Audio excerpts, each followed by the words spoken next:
Welcome back to another episode of the Erickson Brothers Podcast, where we talk about the questions we do not know the answers to and the possible returns of life's investments. My name is Jeff Erickson. I am one of your co-hosts today, coming to you from sunny San Diego, California. And a couple of the topics that we talk about on this podcast are our faith, our family, our finances, our fitness, and some of the different areas in which we're having fun as well. So the 5Fs. I'm here with your co-host, Matt Erickson. Matt, bro, how you been? Doing well. I had a crazy, crazy busy weekend, just running around, working out, a lot of working out, seeing friends, going to dinner, getting ice cream. Went to all you can eat sushi on Friday night. So I had a blast. Tough life you live. Uh-huh. That's fun though. I can't remember the last time I've done like an all you can eat anything. Is it like, how'd you guys do? Did you get your money's worth? There were 10 of us there, and we ordered 163 items off the menu. And one sushi roll, so 8 pieces of sushi, was one item. And so we Total probably sale. got if we didn't get all sushi rolls, but like that's the extent of the food we got between the sides and the beers and the sushi rolls and the tempura. We ordered 165 items.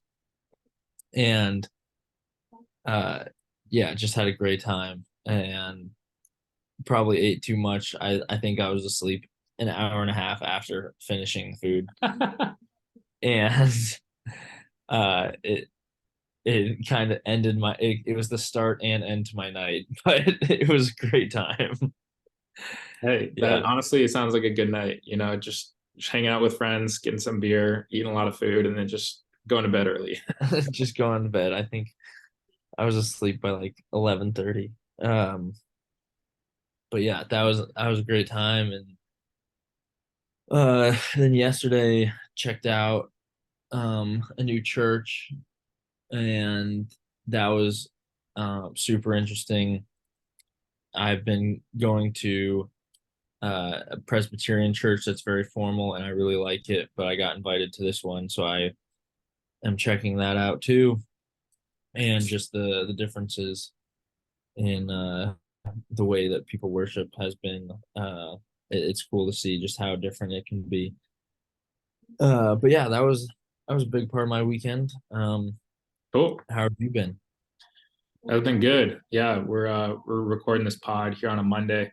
I'm currently at the office, and yeah, but I had a good weekend too. I worked a bunch, stacking a lot of money as I'm going on a little bit of a vacation, so to speak. Got two of my friends that are getting married the next 2 weekends, and I'm going to be in both of those weddings back in the Midwest where I went to school. So going to be pretty busy on that side of everything coming up. So yeah, just kind of getting ready for that. And financially, that's going to be a little bit of a hit with the plane tickets and with not being able to work as much as I have been. So kind of had to plan that all out, but it's going to be good. And I'm super excited. And, as I think of kind of how I view it is like, these are opportunities and experiences that I can't have later in life. I can't go and make a bunch of money and then now be like, oh, now I'm ready to go and be a best man in my friend's wedding. Like, it's stuff that I can't wait until later in life, when there's other things such as going to the beach and such as going to expensive restaurants and traveling to different areas that can wait for later in life. So I guess how I view it is like, there's some things that you can't wait and some things you can. And I want to make sure that I'm taking full advantage of the things as they come up in my life. Um, yeah, I guess, Good. how would do you have anything, or I guess, do you view spending money from that frame as well in terms of like you don't want to miss out on the opportunity that you have right now in your life? Or do you not really look at it through that perspective?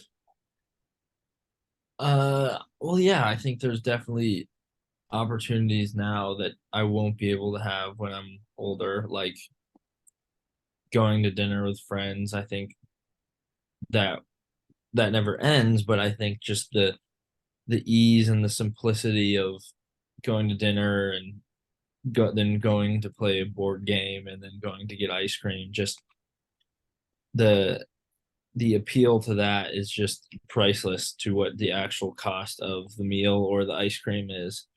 And that's kind of how I look at it. I mean, I'm trading, Hmm. looking at it as a trade. You're trading, I don't know, $50 and 4 hours of your life for just continuing to spend time with some of my best friends. So that's that's how I look at it. And like same thing with like dinners or going to like I was at a rooftop party and it was just super cool to see the entire skyline.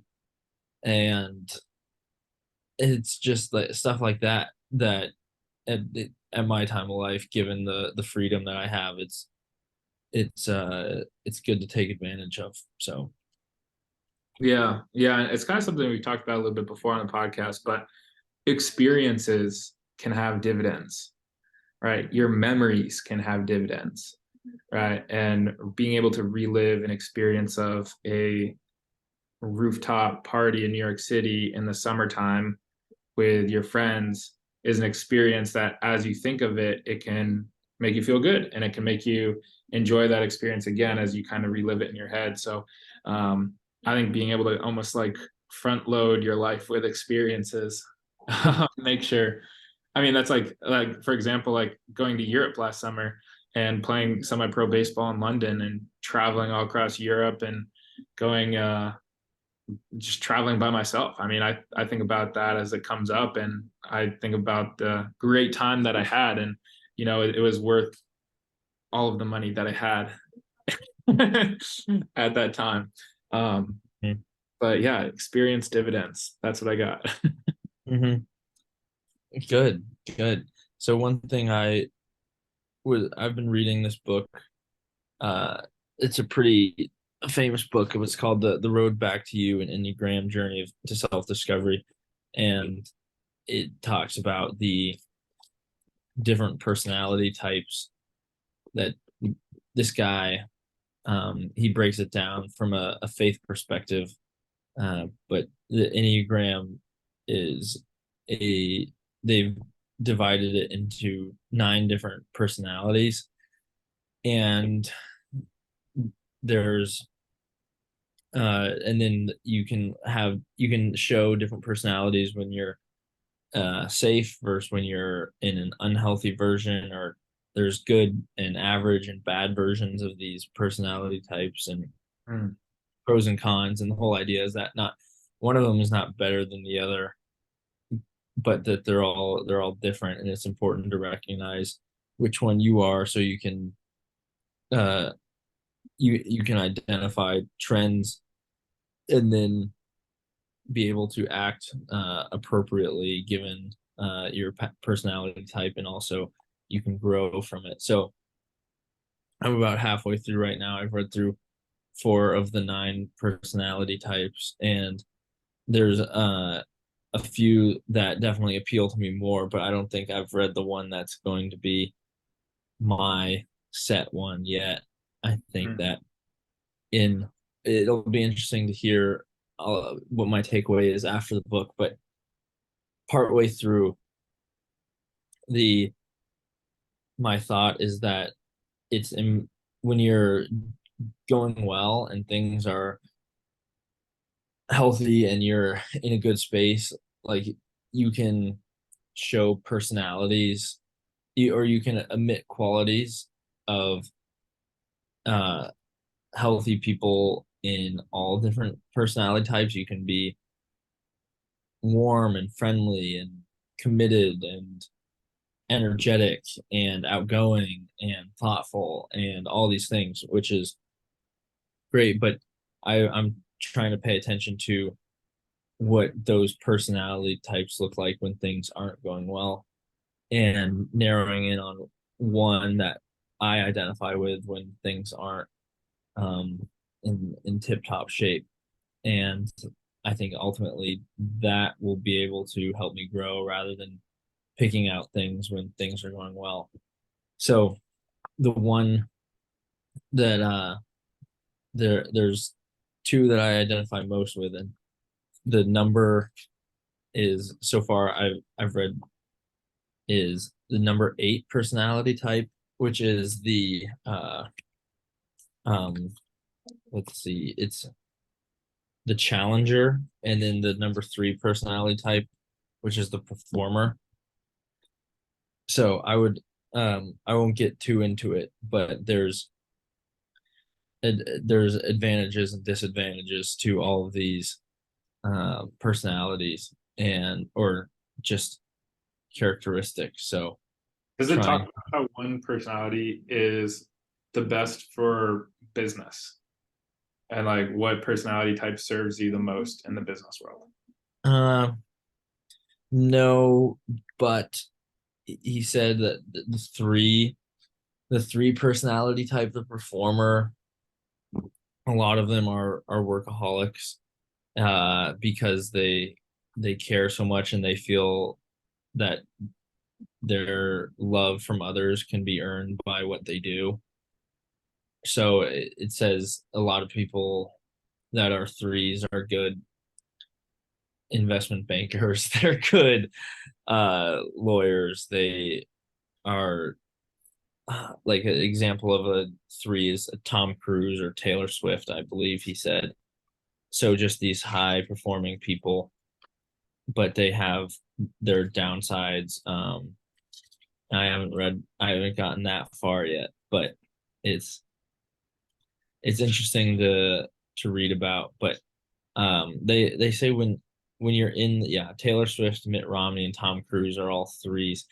So but when you're in these, uh when whether you're a 8 or a 3 or a 2 or a 7, when you're going well, you can be successful in any type of way. It's just how.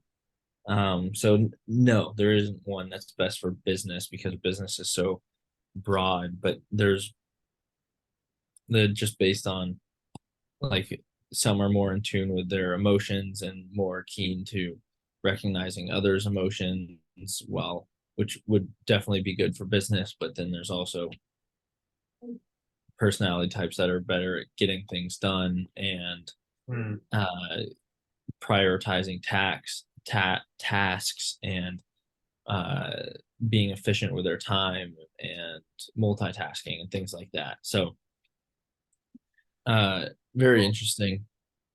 Yeah, And definitely interesting. And I'd be curious if it changes, like how often do personality types change? Because that's one of the things you mentioned at the beginning is like it can be healthy and it can be unhealthy. Like, yeah, right. So yeah, like, is that something that's kind of like ebbs and flows? I think so, because obviously there are mature people and immature people, and the mature people will spend time in their healthy number or their healthy area and show the more positive qualities, and then immature people will show the more negative qualities more often. And they their whole idea is that uh when you're showing these negative qualities, you take on the personality of one of the other numbers, but you're not the positive of that, you're the negative of that. So uh Are there negative personalities that they talk about in the book, whether it's like being like being too self-centered, or like someone that cuts corners, or like somebody that yeah, involved in like instant gratification? Are there like negative personalities themselves, or no, how do they it's address just it's just uh here, I'll just read like a little bit. that? um there's a lot to love about healthy threes, which I've mentioned. They're optimistic, resilient people with audacious dreams to inspire others. When they're spiritually healthy and self-aware, they have nothing to prove. They want to talk about your dreams and celebrate your accomplishments rather than flaunt their own achievements or sell you a line. There's not a hint of falseness about an evolved three. They're no longer terrified of failure. They share openly what they've learned from mistakes, blah, blah, blah. Yet there's a sad restlessness for unhealthy threes, always striving, always keeping an eye out for advancement, politically savvy, dressed to kill. They're somehow always working for a crowd as if asking, how am I doing? Some threes get squirrely when they have too much downtime in one place, so they need activity-based vacations like a scuba diving trip or a bike trip. And good luck convincing them not to bring a briefcase full of work along with them. Sometimes three will pretend to be interested in conversations with people when they're not. If they know you're not a player or think you're not interesting enough, they will smile and nod like they're hanging on your every word when they're actually making a real estate deal or producing a record in their head, or periodically glancing over your shoulder to see who and where the real players in the room are. So it's pretty So it's funny. like they're holding attention, but in the back of their head, there's always like they're always trying to get something done. Exactly. And I identify with this one a lot so far because oftentimes like I was doing it over the weekend too. Like I was just be hanging out and I'm just like constantly scanning the room, saying like, okay, like who's in here, who's not in here. And maybe it's just because I'm distracted. But I think there's certainty of truth to the maybe I'm guilty of just being uninterested in like some people are. Well, I think it could be a mix too. It's like you're not necessarily captivated, so like your natural state is like, okay, what else? Like, what else can I put my brain to? Right. And of course like anybody can do that. So it it yeah, it's very interesting. It's and yeah, so we'll see. Not all the way done with the book, about half, but uh Something in terms of one thing that I thought of is Lewis Howes actually talks about this, but there's a study done on peak performers and like top entrepreneurs, politicians, entertainers, just people that have gotten to the top of whatever field they're in. And they looked at what three qualities, like what are the three main qualities that these peak performers have. mhm, And number one they saw was this person has a superiority complex, meaning that they think that they're the ones that are going to achieve it. They set big goals and they have the confidence and the ability to think that they can achieve it. Right. So mhm, number one is a superiority complex. Number two is an inferiority complex, meaning that you always think you're never going to be enough. And whatever you accomplish is never going to be enough. And you're constantly running from never being able to amount to what it is that either like your parents may have said or like you're seeking approval or whatever mhm, it is. Right. So number one is superiority complex. Number two is the inferiority complex. And then number three is the ability to stay focused on a task and the ability to not get distracted with whatever you're currently doing. mhm. And, I think of that as really fascinating in terms of like the balance and like the dichotomy of those three and how that can create like the perfect performer. Interesting. Interesting. Yeah, that definitely goes along with this Enneagram 3. Um, and there's a lot of I was talking to somebody about this book and they were saying that there's three of the nine are oftentimes associated with leaders. And I've read two of the three, and it's focus is a big part and just being able to commit to things, but also having that internal motivation. Mm-hmm. So Yeah. I mean, I want to change my personality to fit whatever would serve me the most in business. Like, I want to be able to take on qualities that are going to be able to produce the best result. But what does that mean, business? In business, well, in what I do. So in being able to increase my income and being able to increase the amount of people I'm able to help, increase the amount of people I'm able to lead, increase the quality of my leadership. I think a lot of it comes down to leadership and sales in my business. And I want to be very good at both of those. And I think you can change your personality. Mm-hmm. There's one conversation I was actually talking about this with a coworker, and one of our dad's friends actually, can't remember who, but I was finishing up college 2 years ago, like a year and a half ago. And I was like, I don't know if I'm the numbers guy. I was like, I just don't know if I like numbers, and like I like being analytical and everything. And he said something really smart. He goes, "Is that belief going to serve you?" And I was like, "Oh, wow." Right. Because it's like a belief in my head that I'm not a numbers guy. Right. So it's almost like a personality trait that I'm taking on, that I'm not somebody that is good with data or numbers or analytics or whatever that is. And what that kind of helped me shift, and how that relates to this conversation, is like, I do think you can change how you view yourself and what your personality is to be able to find things that are able to serve you. So now I'm never like, and one thing I've learned is like to not speak limiting beliefs over yourself, such as like, I'm not someone like this, or I'll never be someone like that. Does that kind of make sense? It does. It does. Just to counteract that, though, it's also important to know where your strengths are and where your weaknesses are, because you can't be everything to everyone all the time. You just can't. Yeah. And as much as you would like to, you being the general you, as much as people would like to think that they can have all the best qualities, they can't. And that's why we have teams. That's why men get married to women, is because like they're in partnership and in teams. That's when the most is accomplished.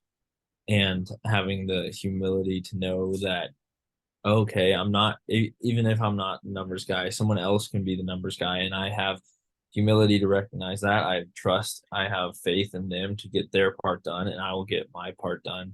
Because if you are going to be the numbers guy, and you're going to be the sales guy, and you're going to be the uh the ops guy and the management guy and the chief of staff guy, that's You're spread too like, thin. sure, you can tell yourself that you're not going to speak limiting beliefs, but in when it gets down to getting things done, and I think in leadership, there you have to know where your strengths are and where they're not.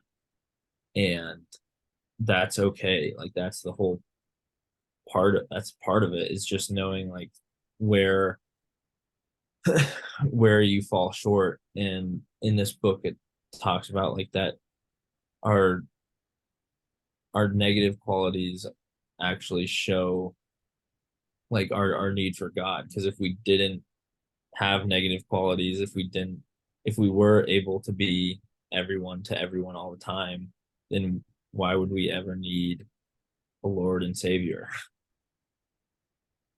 Preach. That was So fire. That was good. That was really good. so it I understand it. You don't want to put limiting beliefs on yourself, but Mhm. in the Navy SEALs, they say the best characteristic of leadership is humility. And it's not, it's, and like anything, there's push here, pull here, and what works for you might not work for other people. That's something we've talked about too. So, but that's my take.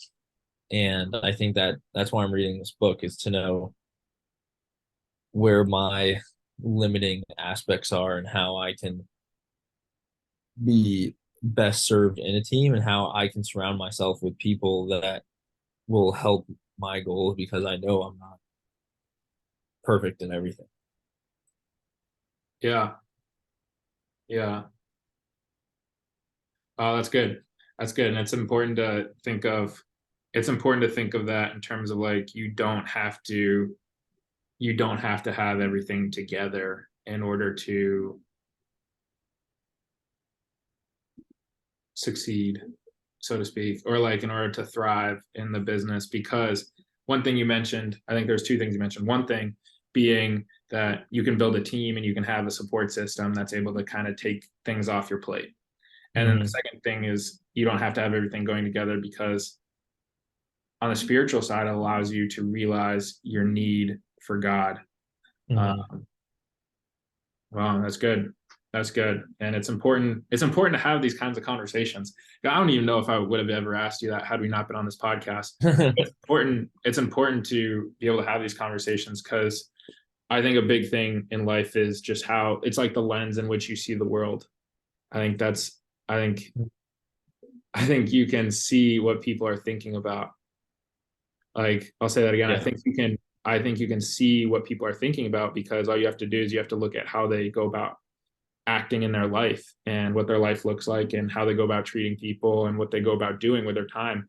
And that shows them what they think about. So, helping change your perspective on how you see the world and the lens and the framework in which you view things, has a direct impact on how you operate life. So, cool, cool, good stuff.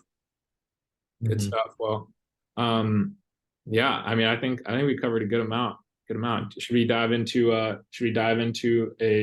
another topic, or what are your thoughts?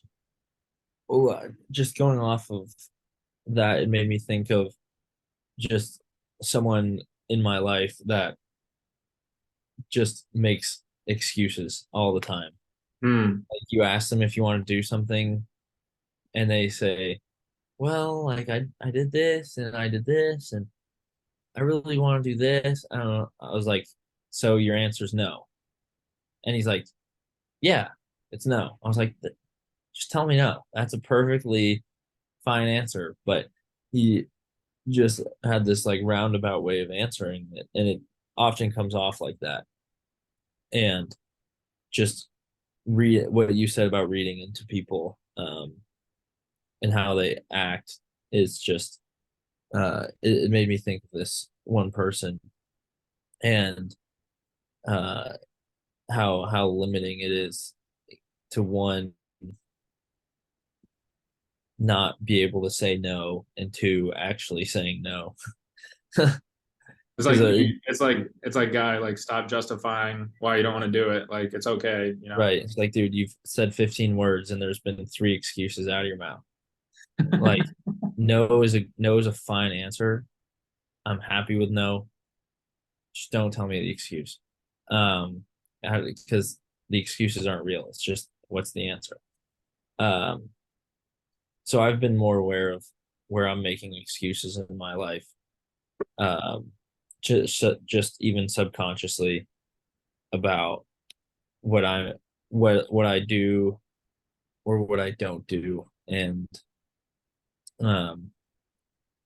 just kind of how I either make excuses or justify decisions. And I've become more aware of my thought process towards that, which has helped. So, yeah.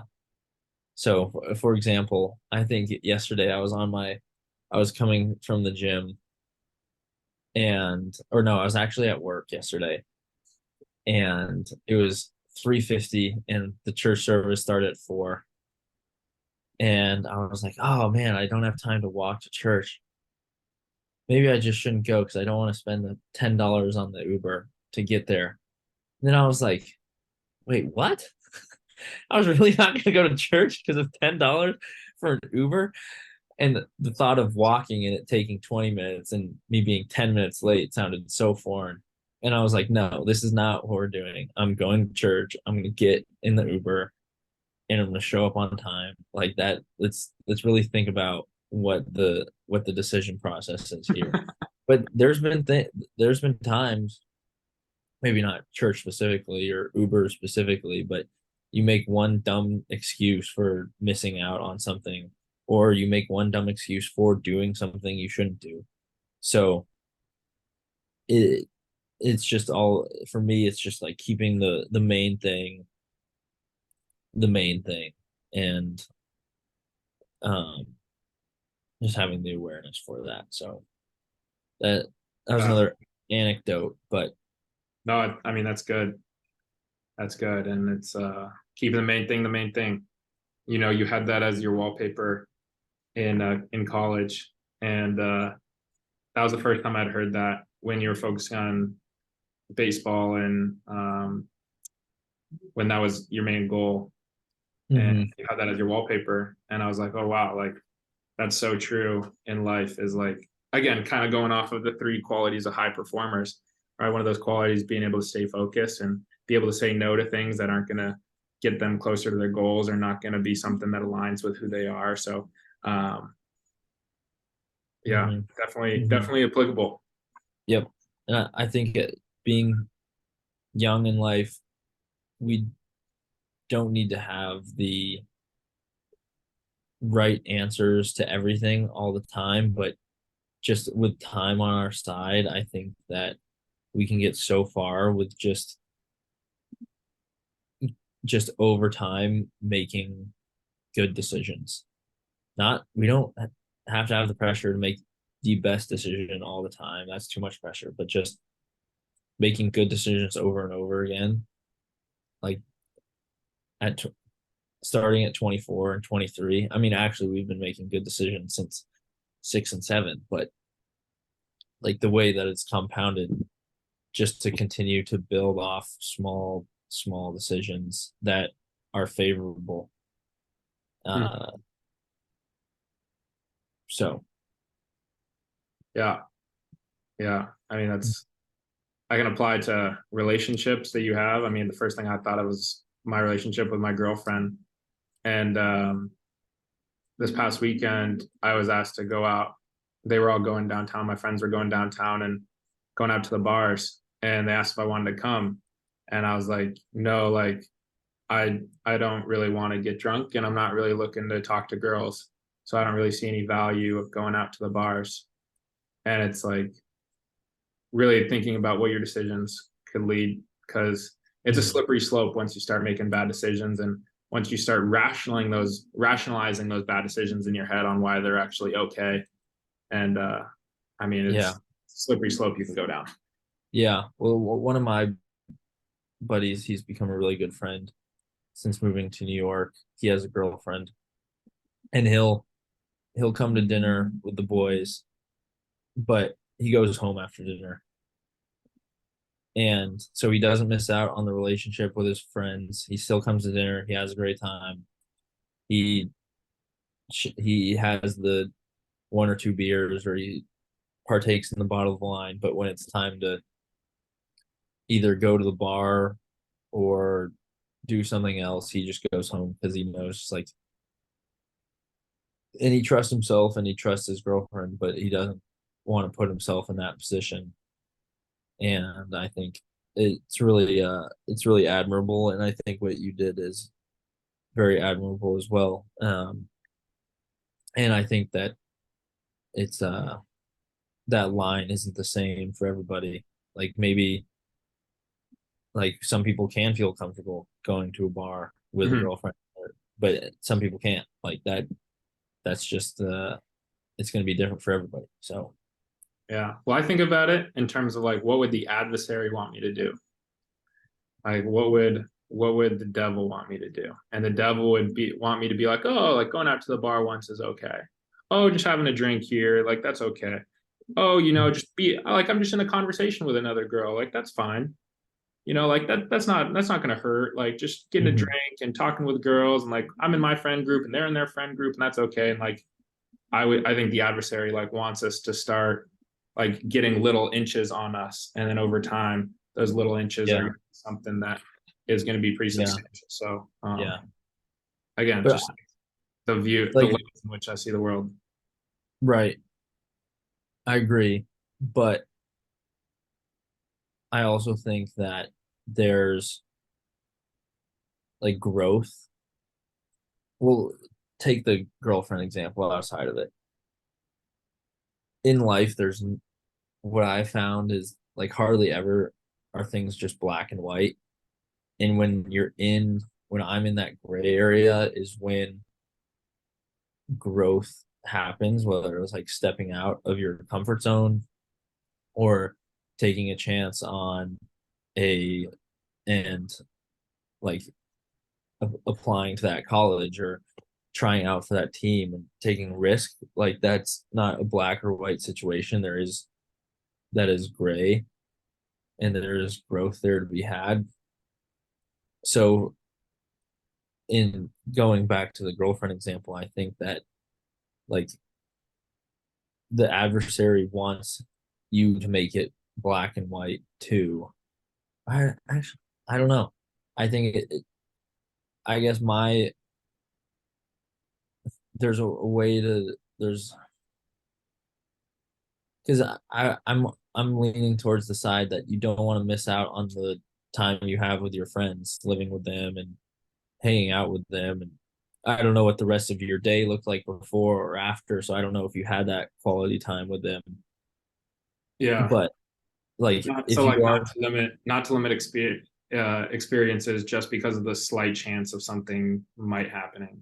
but yeah, you don't want to put yourself in that tough situation to talk to girls, but or tough situation to where you might have to explain one of your buddies taking a photo of you like talking to somebody else or something harmless, but you just might have to explain it. I don't know.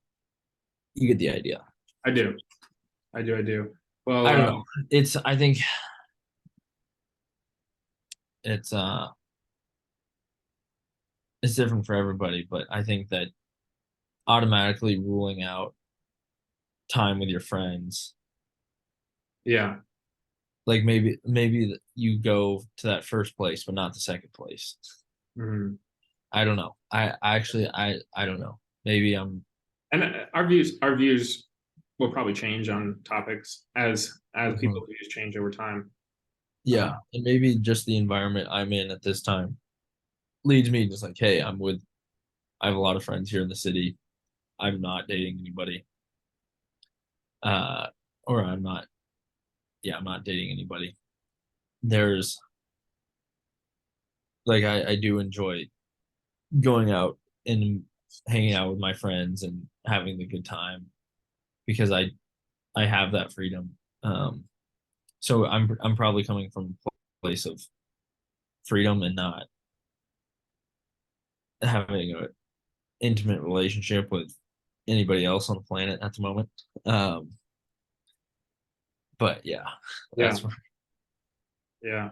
Cool. Mhm. Well, I have a 6 o'clock meeting that I got to prepare for. All right. And I feel like we covered a lot of good stuff. I just like seeing where the conversation goes. And today was one of those conversations that was kind of just free flowing, and we were able to kind of bounce ideas off of each other. And I think those are my favorite, if I'm gonna be honest. Good. Good. And for all you listeners out there, if you guys got value from this, if you change your perspective, if you learned something new, Or if you think we're a bunch of idiots. or you think we're stupid and we should get off TikTok, That's then fine. hey, share the show. And You're you're entitled to your opinion. exactly, That's that's why we're on here. So we don't think that we know anything more than anybody else. We just decided to record it. And exactly. we're And staying committed to it. the very fact that we're recording it is what makes it valuable in the first place, and is going to make Maybe it not. worthwhile long term. Maybe not. Maybe not. Maybe not. We're just trying to figure it out. That's the whole thing. And maybe we won't. I was like, That's man, okay I too. just wasted all those times recording a conversation. Well, I'm getting value from it now, so it's never wasted. That's true. Oh yeah, I'm not saying it's wasted. It's just we'll see the possible return of this investment, or even if it is investment, maybe it's just a good conversation. So Yeah. All right. Well, that finishes it up for today. Wrapping up episode 21 here. Halfway done? No, not even close. I forgot. There's What are more. you talking about? I was thinking halfway done in terms of the year of completing. But I am a numbers guy. I don't have any. I mean, I am good with numbers. I'm good with data. Even though I thought 21 was halfway through the year. I mean, we're more than halfway through the year, but 21 is not half of 52. So I don't know where you're going. I'm a great numbers guy. No limiting beliefs over here. All right. Well, that finishes it up. Have a good one. Keep the main thing the main thing.